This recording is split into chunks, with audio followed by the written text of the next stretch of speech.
Bonjour YouTube, nous voici pour cette campagne de la Légion du Tertre en très difficile. On va pouvoir y aller. On va faire un petit descriptif de la campagne. Voyons ce que ça donne. Alors on démarre, comme je disais précédemment, on démarre entre l'Empire, la Bretonnie, les elfes sylvains. Donc c'est quand même un départ assez compliqué je pense pour les vampires. Voyons ce que ça donne. Les effets de la faction, le climat approprié et la montagne. Relations diplomatiques plus 30 avec le chaos. Donc dans l'immédiat, je ne sais pas forcément à quoi ça va pouvoir me servir. Peut-être avec les hommes bêtes. Je pense qu'ils sont régis via le système du chaos. Là, c'est vraiment à confirmer, je ne sais pas du tout. Au niveau de l'entretien, moins 50% pour les héros nécromanciens. Bon, ça peut être intéressant pour essayer de développer le plus de héros possible. Les effets du seigneur. Toutes les unités de l'armée de Heinrich Kemmler sont immunisées à l'usure liée au territoire non soumis au comte vampire. Ça, je pense que c'est énorme. C'est franchement énorme d'être immunisé à l'usure. Ça va nous permettre d'avancer relativement rapidement. Enfin, rapidement, c'est un bien grand mot. Hein. Ensuite, le rang du héros recruté, plus 2 pour les nécromanciens. Donc oui, la faction est vraiment faite pour booster les nécromanciens, les héros. Et au combat, le fameux Krell. Heinrich Kemmler peut faire appel à Krell, un puissant héros. Donc c'est un héros qui va évoluer en fonction de l'arbre de talent de Heinrich.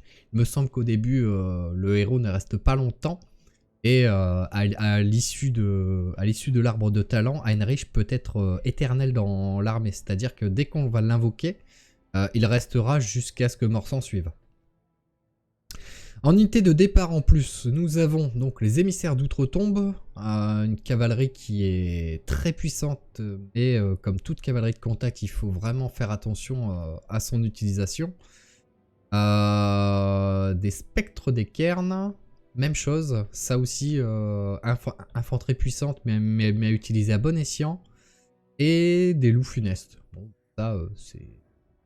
Donc pour démarrer, j'aurais préféré avoir mieux, mais on va s'en contenter. On est parti. Ça va, je sors de 2 évals, mais ça va. Quel genre d'évaluation? Ça s'est bien passé au moins?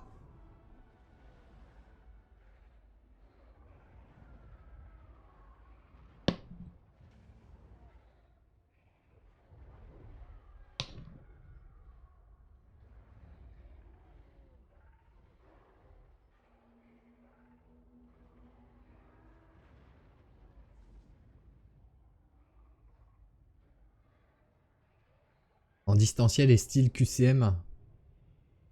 Ah, les QCM, c'est un petit avantage. J'aime bien les QCM lors d'une éval. Ça te laisse quand même un petit peu plus de chance quand t'as pas bien travaillé. Bon bah tant mieux, ça s'est bien passé. C'était confiant. Lichmeister, votre soif de pouvoir s'embrase. Élevez vos enfants, puis envoyez-les à Artois, où ils pourront créer d'autres orphelins funestes. Ici résident les nains de Caraxiflin. Ils sont puissants et obstinés. Laissez-les se pavaner avec leur or, mais ne soyez pas étonnés s'ils n'apprécient pas votre voisinage. Les nains aussi, bien évidemment. Par-delà Skarsnik. les montagnes, les pâturages de Bretonnie rejoignent la forêt Oh, d'Atellon. les elfes sylvains. Les elfes sylvains ne se lient pas d'amitié. Qu'est-ce que c'est dur à affronter. Mobiles, protégeant leur arbre sacré. Surtout avec du vampire. Les duchés de Bretonnie sont morcelés, fragilisés. Profitez-en, votre excellence, et gavez vos légions. Mais gare à l'avidité du duc écarlate de Mousillon. Il guette vos moindres faits et gestes. Alors le duc, si je peux le confédérer, ça serait topissime.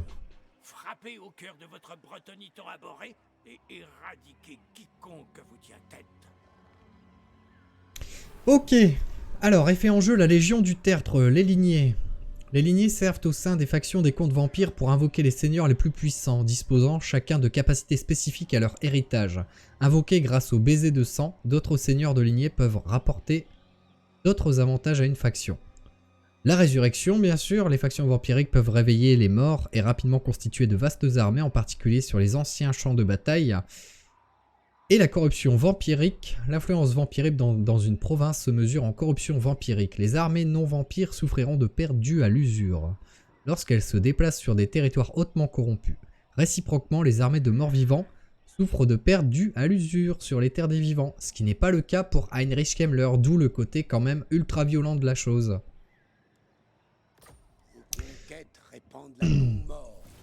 Alors bon, premier objectif classique, hein, occuper, piller, raser ou mettez à sac 4 colonies. Alors donc on démarre avec le poste de la pierre noire et ma petite armée de Heinrich qui est ici. Alors poste de la pierre noire. On démarre avec ce bâtiment. Que donne ce bâtiment? On permet le recrutement de héros nécromanciens, ce qu'on va essayer de faire de suite. Ordre public plus 3, taux de recherche plus 5%. D'accord. Corruption vampirique plus 3. Encore le rang du héros. Du coup, le rang du héros, plus 1 pour les nécromanciens et plus 3 de base avec la faction. Je pense qu'on va démarrer avec un nécro niveau 5 peut-être. Et héros recrutable plus 1 pour les nécros. D'accord. Ça apporte une garnison, très bien. Et déverrouille le recrutement de squelettes chauve-souris. Ok. Du coup, je pense qu'on est bien à ce niveau-là. On va peut-être partir directement sur un bâtiment de croissance.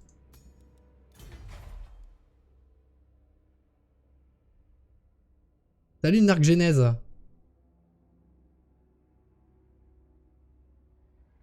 Bienvenue à toi. Bienvenue sur le live.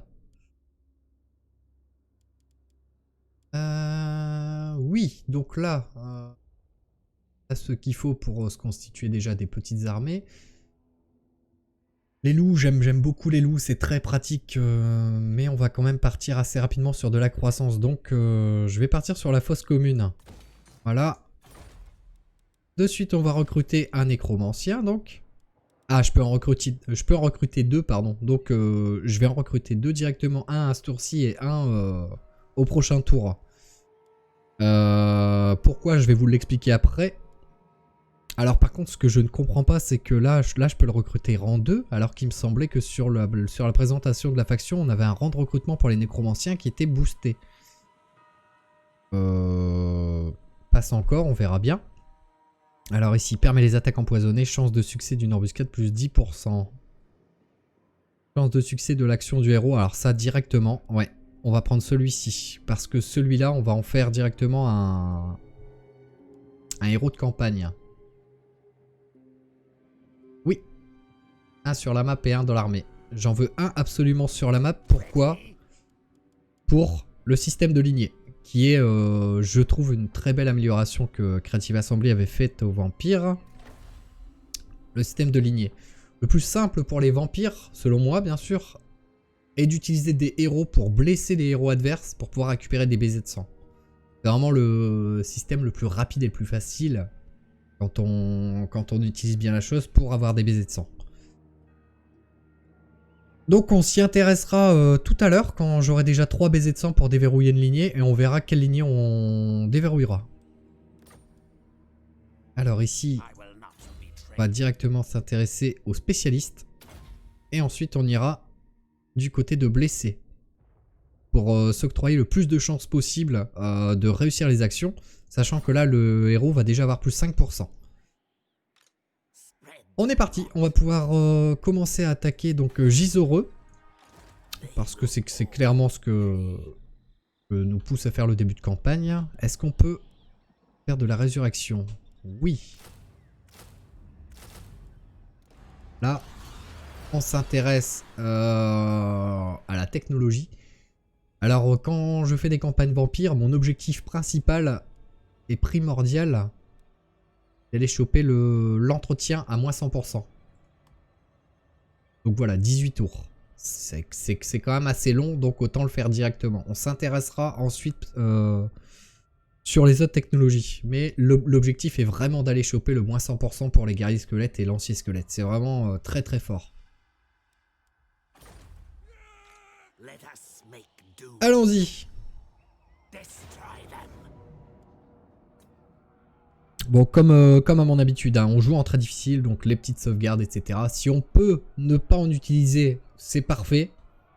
Mais je vais essayer de pas foutre en l'air une campagne trop rapidement. On veut un peu de sel, mais pas trop non plus. Alors, on a quoi en face? Écuyer à pied. Homme d'armes. 3 unités d'archers. Donc on pourra relativement facilement avoir avec les émissaires d'outre-tombe et surtout les loups funestes qui servent vraiment à ça.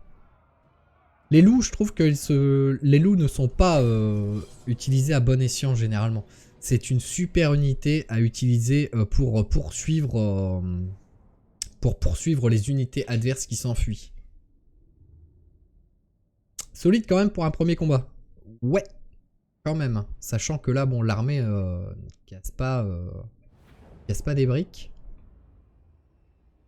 On va voir, on va essayer de gérer ça correctement.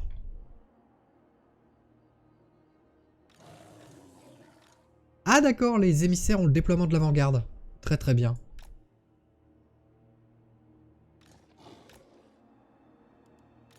Alors Heinrich...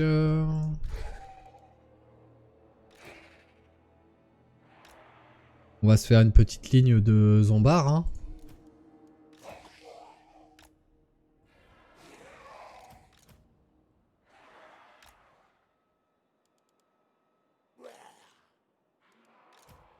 Ok.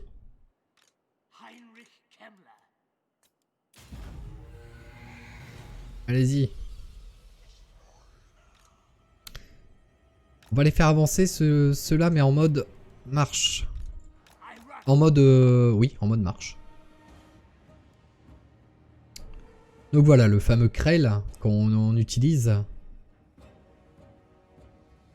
Les unités invoquées se dégradent avec le temps. Donc pour le moment, oui. Donc Krell ne sera pas dans les premiers tours de la campagne très très efficace. Mais on va essayer d'axer l'arbre de skill de Heinrich Kemmler pour en faire un combattant indispensable à l'armée.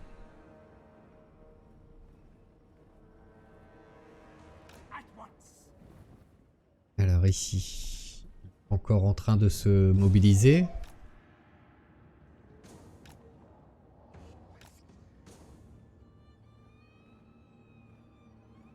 Faire attention à ne pas se prendre une volée de flèches inutile. Voilà, les zombies commencent à prendre les premiers flots de flèches. Hein.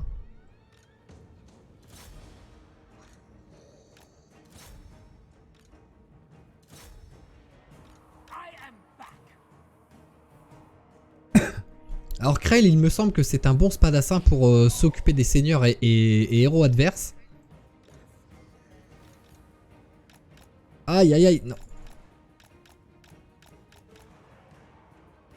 Pas se prendre des flots de flèches inutiles. Allez, on va pouvoir commencer à avancer beaucoup plus rapidement. On va s'occuper des unités de corps à corps. Non, on n'aura pas le droit à une armée de marée verte. C'est uniquement réservé à Arcane. J'aimerais beaucoup retenter ce fameux rush de Nagashizar d'ailleurs avec Arcane. Ok. Où est le seigneur? Ah mais on s'en fout du coup. Voilà, c'est parti. On va pouvoir agir avec les loups funestes dans un premier temps.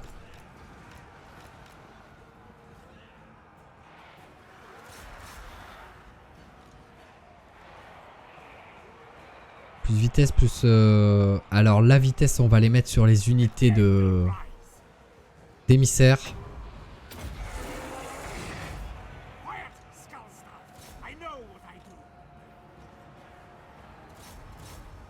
Voilà, directement sur les archers. On va essayer de... Même si c'est pas sa fonction, c'est pas une unité dangereuse. Enfin, écuyer à pied si quand même un petit peu. Mais on va les occuper pour pas que les écuyers à pied foncent sur mes unités de contournement. Bon ici, ça, avec les spectres des carnes, ça devrait tomber assez rapidement les hommes d'armes.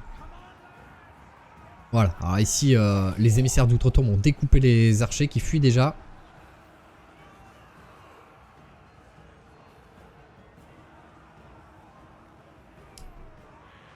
Ok, ça fuit définitivement. On va pouvoir s'occuper de l'autre unité qui fuit actuellement. On va peut-être faire une charge ici. Pour forcer les archers à fuir. Voilà, ça fuit. Les loups vont pouvoir s'en charger. Et on va s'occuper de la troisième unité d'archers avec les émissaires d'outre-tombe afin que Heinrich Kemmler prend cher. Prend super cher. Où est Krell? En même temps, c'est sûr que utiliser un sorcier au corps à corps, c'est peut-être pas forcément la bonne solution. Voilà, ici ça fuit définitivement. On va pouvoir aller renforcer la mêlée avec les loups. Donc directement sur les écuyers à pied, pardon.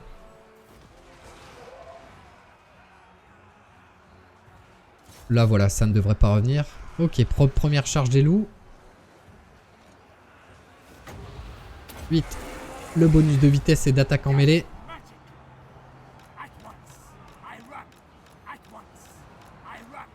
Bon là, les écuyers à pied, pardon, devraient avoir mal. Hein.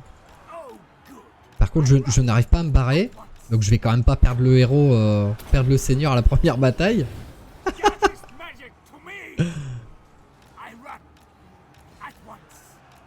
Allez, allez, faut vraiment les faire fuir là. Du coup, j'ai même pas regardé le reste de la bataille, comment ça se passe. Contre de l'armure, ils sont un peu nuls les loups. Ils vont pas trop découper tes loups. Oui et non, les loups ont perdu un petit peu. Là, je savais pertinemment que j'allais avoir l'apport des émissaires d'outre-tombe.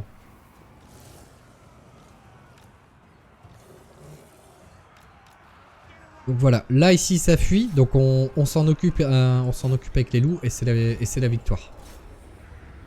Les loups c'est vraiment une unité super fragile. Et à comboter je pense avec les émissaires d'outre-tombe ça peut être vraiment intéressant. Sachant que les loups, les émissaires feront en sorte que la cavalerie adverse ou l'infanterie adverse plutôt s'enfuit, étant donné qu'ils provoquent la terreur. Et ensuite les loups seront chargés de suivre les unités en fuite.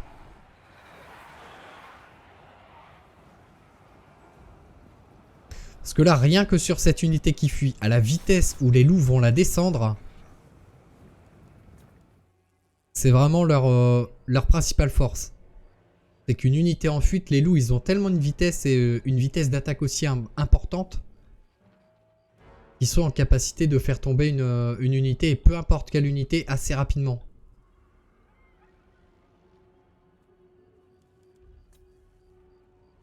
Ah, ça descend très vite. Bon là, on va terminer la bataille étant donné que ça ne sert à rien. On va pouvoir capturer la ville. À l'avenir, on va quand même éviter la strat de Heinrich Kemmler en tanking. Hein.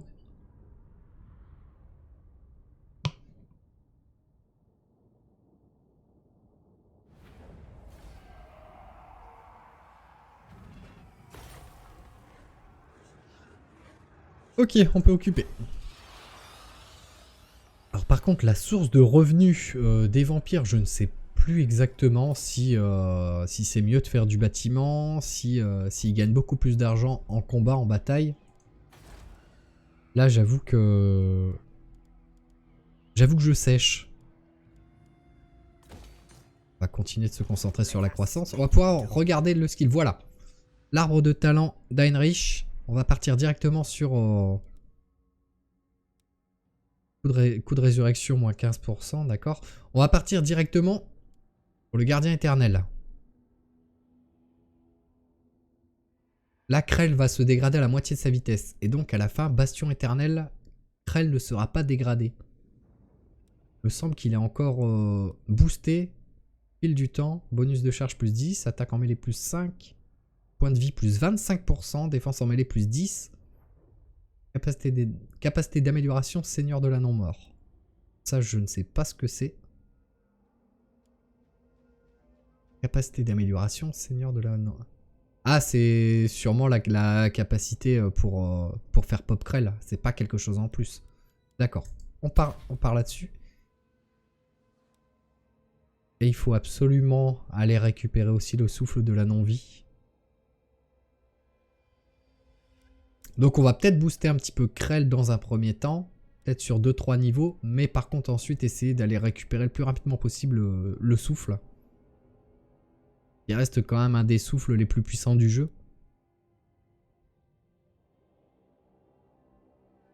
C'est encore différent du vent de mort, ça. Il me semble.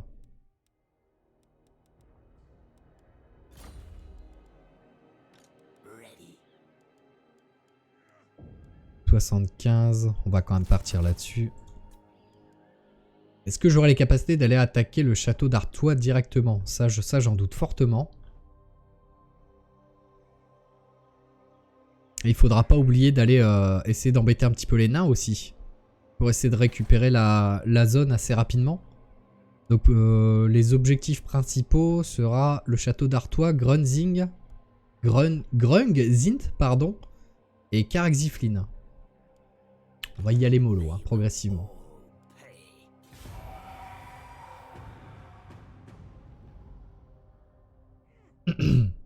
C'est le même? Vent de mort et souffle de la non-vie? C'est pas au niveau des dégâts.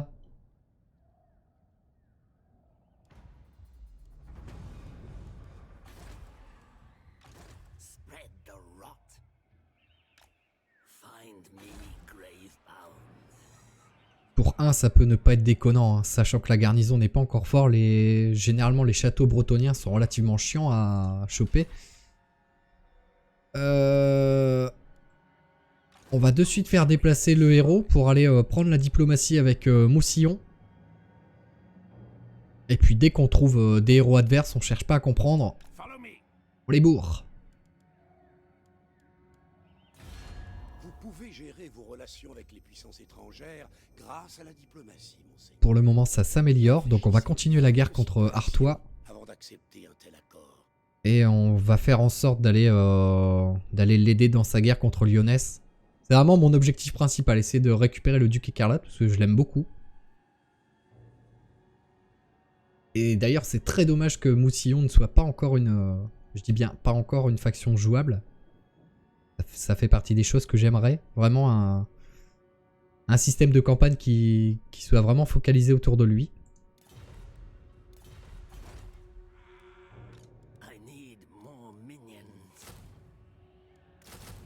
On va continuer à booster l'armée. Voilà, on n'a plus grand chose à faire. On va pouvoir passer le tour.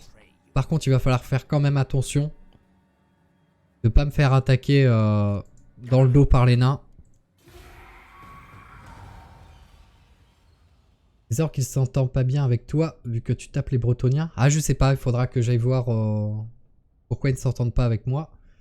J'aime bien les Vargeist pour prendre les cités sur les murs, c'est intombable, je trouve. Les Vargeist, c'est énorme.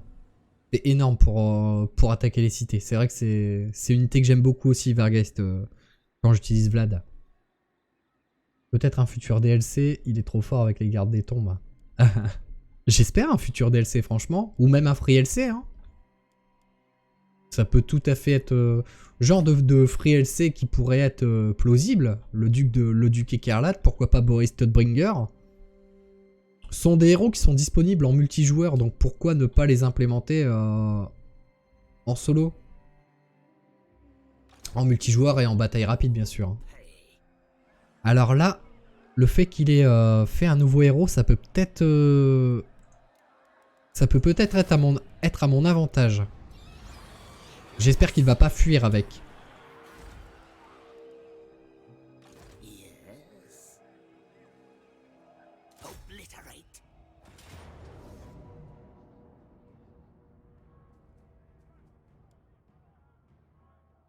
C'est quoi ce rapport de force?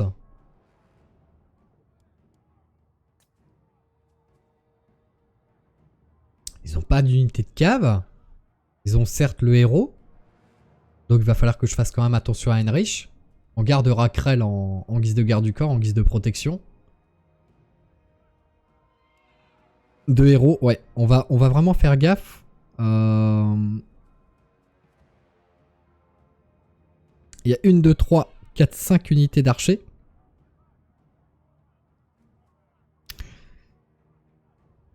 « 3, 4, 5, 6, 7, 8...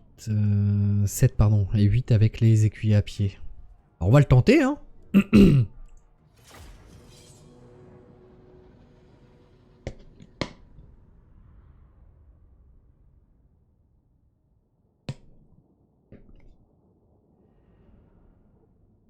Les archers vont être chiants, oui. Ah!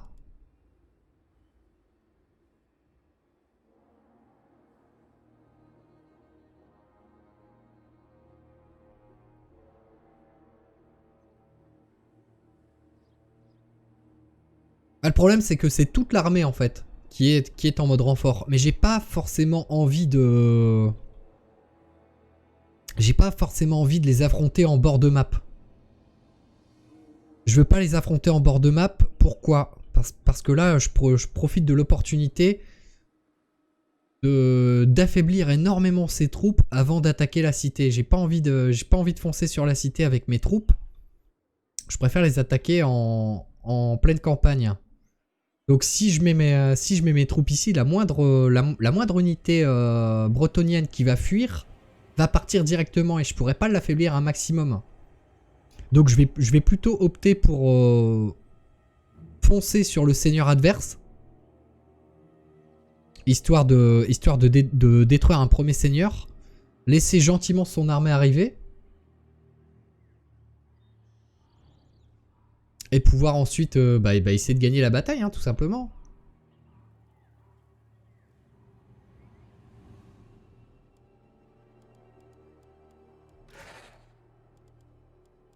Donc là, ce qu'on va faire, on va pouvoir directement foncer avec l'armée, tout en gardant une ligne de zombies pour encaisser les chocs ici sur la gauche.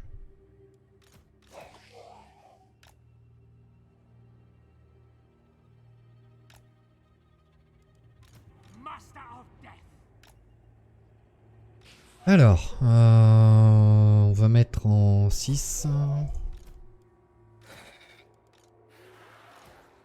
Ce serait bien d'arriver le plus rapidement possible avec les spectres des cairns.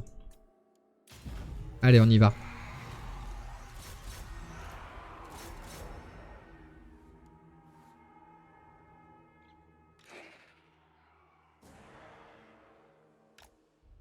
Là, ça sert à rien d'y aller avec l'armée, honnêtement. Parce qu'ils vont plus faire du blob inutile plutôt qu'autre chose. Ils vont pas faire du dégât. On va déjà essayer, si j'ai la portée, de faire un petit boost d'attaque en mêlée. Ouais.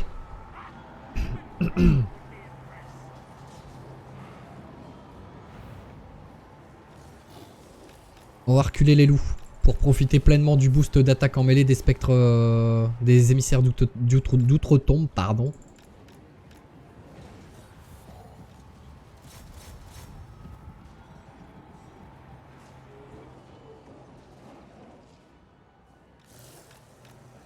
On va quand même empêcher sa retraite avec les loups au cas où. Donc je vais bien attendre. Et dès qu'il essaie de s'extirper de ça...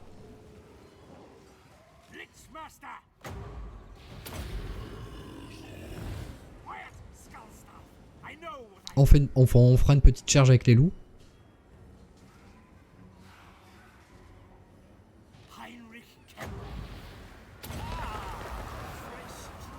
Voilà.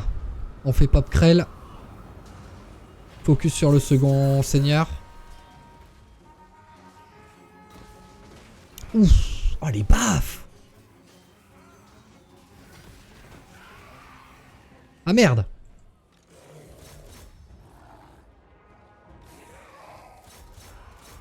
Allez, on y retourne.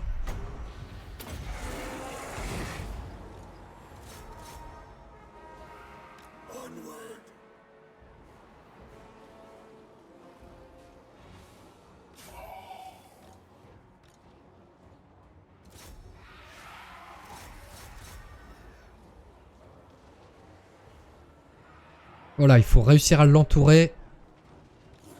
Mes loups prennent un petit peu cher, mais ça va, c'est gérable pour le moment.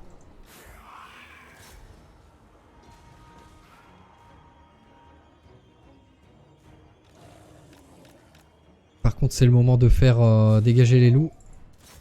On va avancer avec les zombies parce que là l'armée avance quand même relativement dangereusement.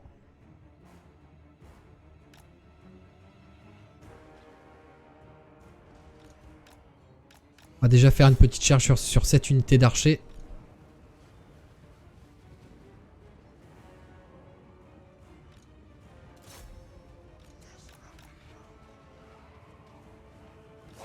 Ok, bon là on laisse tomber, sinon on va prendre trop cher.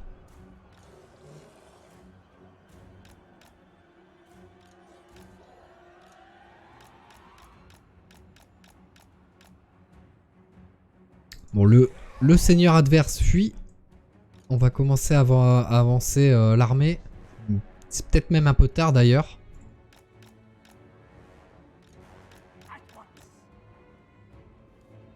Voilà. Seigneur ennemi est mort.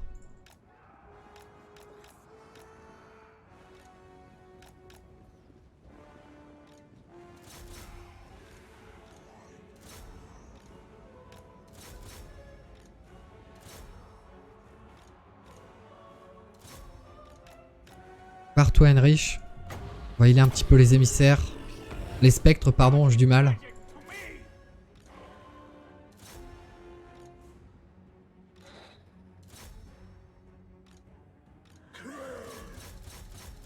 Krell, ça va en fait.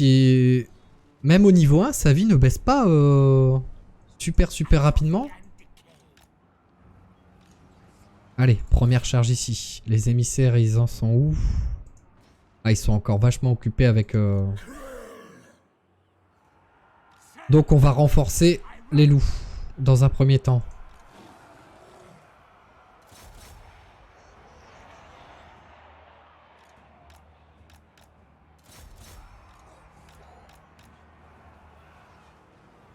Oh, les loups vont prendre très cher là.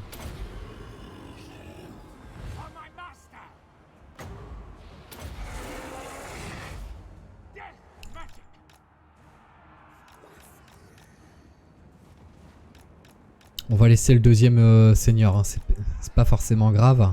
Là, mes loups ont besoin vraiment de renfort. Non, pas ici. Ok.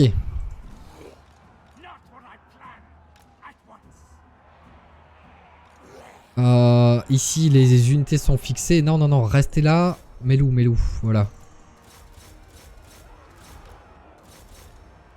5 secondes avant de pouvoir les heal à nouveau.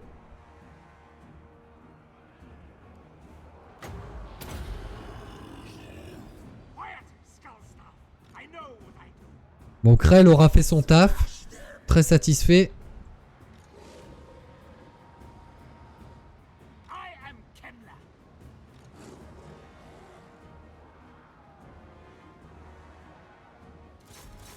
Là, il reste plus que 8 archers, donc c'est correct.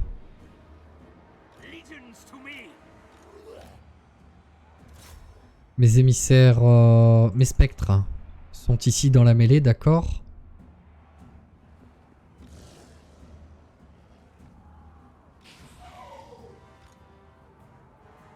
Ici, ça se passe relativement bien. Là, on va arrêter de les suivre avec les zombies. J'ai pas envie qu'il s'en sorte avec sa moitié d'unité. Ah, ici il reste 8. Voilà. Là il en reste combien? 8. C'est correct, c'est largement gérable. Et je pense même que ça pourrait être suffisant pour que l'unité ne se reconstitue pas. On va plutôt healer les spectres.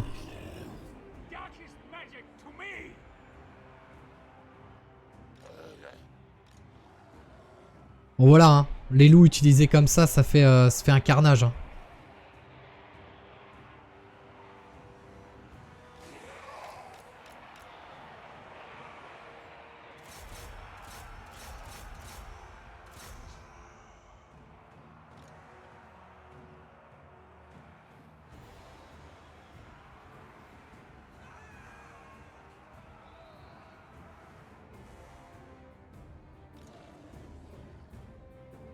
Bon, ici ça va disparaître. Ok. On peut les faire revenir. Là ici on va essayer de faire un petit contournement. Ok, ça fuit définitivement. On va quand même tuer le seigneur.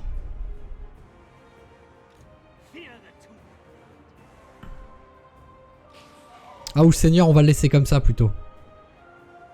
Il a plus beaucoup de vie. Comme ça, si on peut, on peut espérer qu'à la prochaine bataille, il n'y ait pas un nouveau seigneur full life. Mes spectres qui ont déjà pris cher.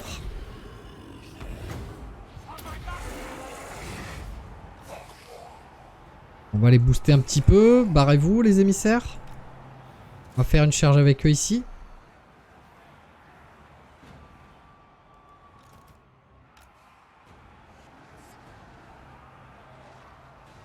Bon, voilà, ici ça ne fuit pas encore.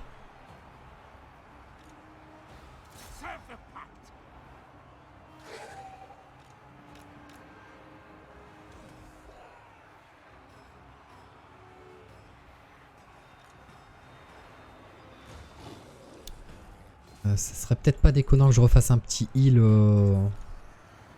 sur les loups. Voilà, on va aller aider Heinrich sur cette unité.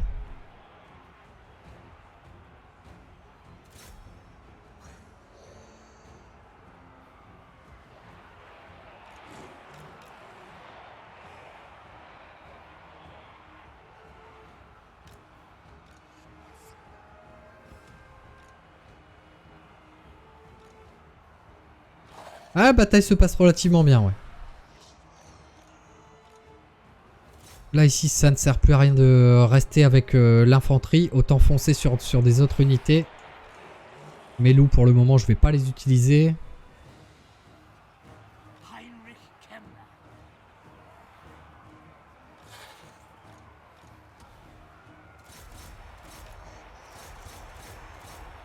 Voilà, ici, ça fuit. Donc, on fait foncer les loups.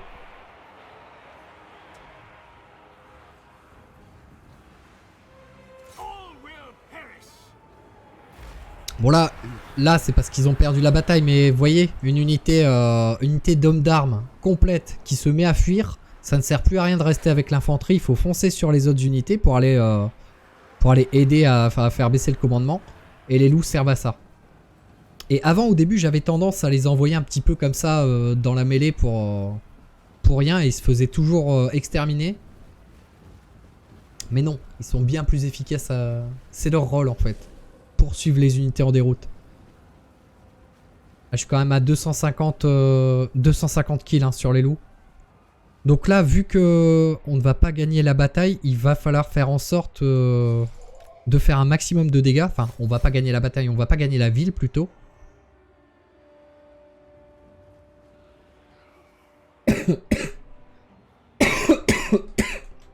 Pardon.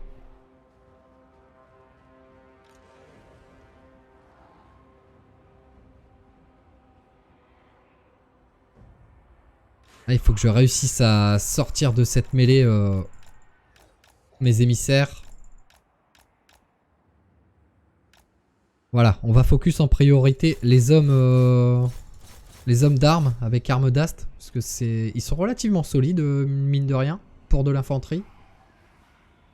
Bon, après, on parle quand même d'infanterie bretonnienne. Hein. Attention, hein, c'est...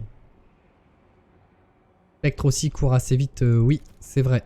Mais là, bon, ils vont continuer avec le blob d'anéantir ces deux unités-là. Je pense que j'aurai pas le temps d'atteindre toutes ces unités avant... Là, ici, ça sert à rien de les poursuivre. On va juste utiliser les loups. Est-ce que je vais pouvoir leur faire un petit peu de dégâts ici? Non, je crois pas. On va pas le tenter.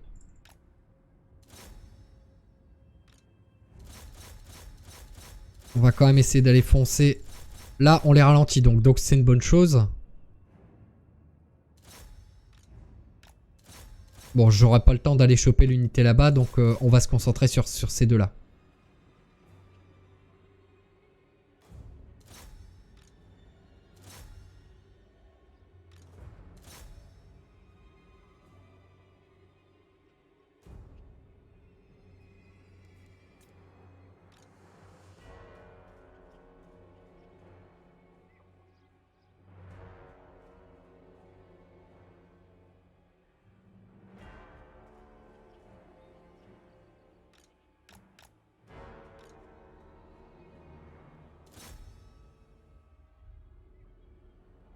Ça devrait...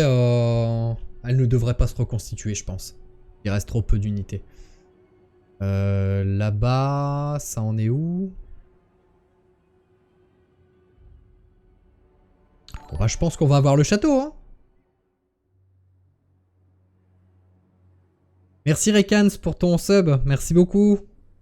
Et à tout à l'heure, je vais essayer de pousser quand même. Je sais que tu termines à 18 h, je vais essayer de pousser le live jusqu'à 19h30. Hein, et puis je vais peut-être relive ce soir, en fin de soirée, vers 11h30 minuit, je pense. Je sais pas, je verrai bien. En tout cas, merci beaucoup pour ton sub. C'est super sympa. Et puis bon courage à toi pour le travail.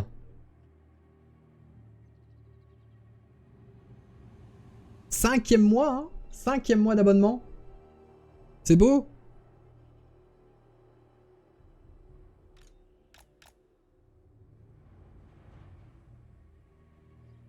Bon, on va pouvoir arrêter. Ouais, non, les écuyers à pied sont encore 19. Alors là, ce qu'il faut faire, c'est que on dégage tout et on envoie les spectres.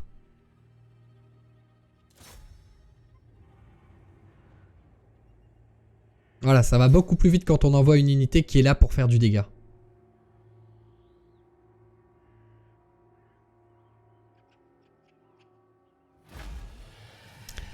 Salut, je passe rapidement, je suis encore à l'école. Bah écoute, ça va. Bah pour le moment, début de campagne plutôt agréable. On en est à la 2e bataille, ça se passe plutôt bien. Et là, vous voyez ce que je vous disais pour les loups, 390 pertes. Hein. 390 kills. Et 439 pour les émissaires. Les loups, moi c'est une unité que j'aime beaucoup.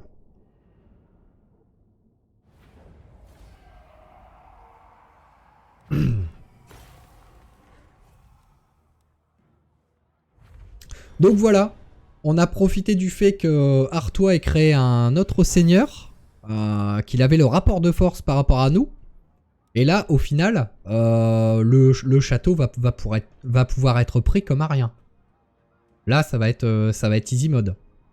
Voilà pourquoi je ne voulais pas attaquer l'armée de renfort. Je voulais vraiment faire un maximum de pertes. Ça va, les petits étaient vraiment surexcité avec l'approche de Noël, ça va être de pire en pire. Ah bah tu m'étonnes, oui. Bah, surtout dans le contexte actuel, hein, ça va être un Noël assez particulier, donc je pense que les gens en ce moment ont besoin de beaucoup de magie, beaucoup de bonnes choses dans leur vie. C'est ce qu'il faut souhaiter à tout le monde. Unité renforcée, oui. Donc là, normalement, je vais pouvoir réattaquer. Et là, je vais faire une auto-resolve. Ah, je ne peux même pas. Zut. Bon, on va faire un bélier. Ah, c'est ça. C'est pour ça qu'il faut toujours une unité de casseur de mur dans les armées. Casseur de mur ou casseur de porte.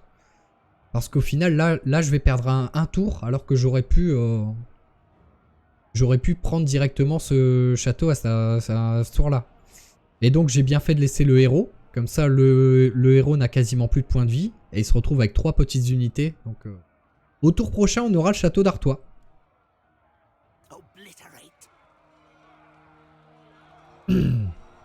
Et sur ce, je vais arrêter la VOD. Donc, c'est une première VOD. On n'a pas beaucoup avancé. On a fait 3 tours. Mais c'est bien de poser les bases, poser les choses. Et YouTube, je vous dis à très vite. On va lancer de suite la prochaine VOD. À bientôt.